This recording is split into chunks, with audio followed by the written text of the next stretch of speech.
نحمده ونصلي على رسوله الكريم أما بعد فأعوذ بالله من الشيطان الرجيم بسم الله الرحمن الرحيم إن الحكم إلا لله صدق الله العظيم সংগ্রামী সাথী ও বন্ধুগণ, আমি লম্বা কথা বলতে চাই না, সংক্ষেপে দু একটি কথা বলতে চাই। তার মধ্যে একটি কথা, স্বাধীনতার 53 বছর যেই তন্ত্র মন্ত্র দিয়ে বাংলাদেশ চলেছে, স্বাধীনতার 53 বছর পরে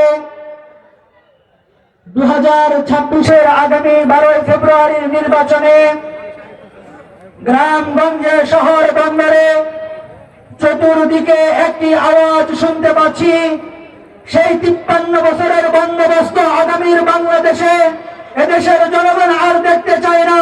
আগামীতে দেশের জনগণ একটি নতুন বাংলাদেশ দেখতে চাই, ঠিক না বেঠে?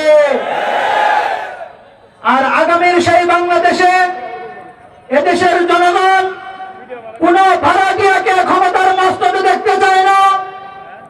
যারা নিজের জীবনের ঝুঁকি সঙ্গে আসার পরে নিজের মাতৃভূমি দেশ ছেড়ে বিদেশে চলে যায়, এরকম কোন নেতাদেরকে আগামীর বাংলাদেশে জনগণ ক্ষমতার মস্তদে দেখতে চায় না, ঠিক না বেঠে? আপনারা অবগত আছেন, আজকে গ্রামের একজন সাধারণ কৃষক থেকে নিয়ে নারী পুরুষ সর্বশ্রেণীর মানুষের মুখে মুখে যে আওয়াজ, এবার আমরা পরিবর্তন দেখতে চাই।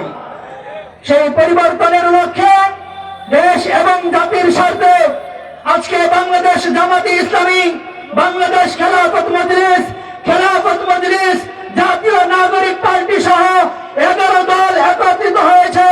আমি এদেশের জনগণের কাছে বলতে চাই যে 11টি দল দেশ এবং জাতির স্বার্থে ঐক্যবদ্ধ হয়েছে। এদেশের মানুষের উচিত 11 দলের পাশে থাকা, ঠিক না বেঠে? সর্বশেষ আমি আর একটি কথা বলতে চাই, এই 11 দলীয় জোটের অন্যতম নেতা নাম হচ্ছে মামুনুল হক, ঠিক না বেঠে? মামুনুল হক একজন মাজলুম কারা নির্যাতিত আলেম, মাজলুম কারা নির্যাতিত নেতা। আপনারা ইতিমধ্যে দেখেছেন তিনি যে আসনে নির্বাচন করছেন ঢাকা 13, সেই ঢাকা 13 প্রার্থীর মাথা অলরেডি নষ্ট হয়ে গিয়েছে, ঠিক না বেঠে? সেই ঢাকা 13 মতো ফুলপুর তারাকান্দাতেও রিকশার গণজোয়ার চলছে, ঠিক না বেঠে?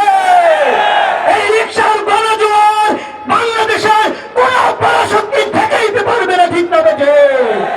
ইনশাআল্লাহ আগামী 12 তারিখ রিকশার গণজোয়ারের মাধ্যমে ফুলপুর তারাকান্দা থেকে মুফতি মোহাম্মদুল্লাহ ভাইকে আমরা সংসদে পাঠাবো ইনশাআল্লাহ।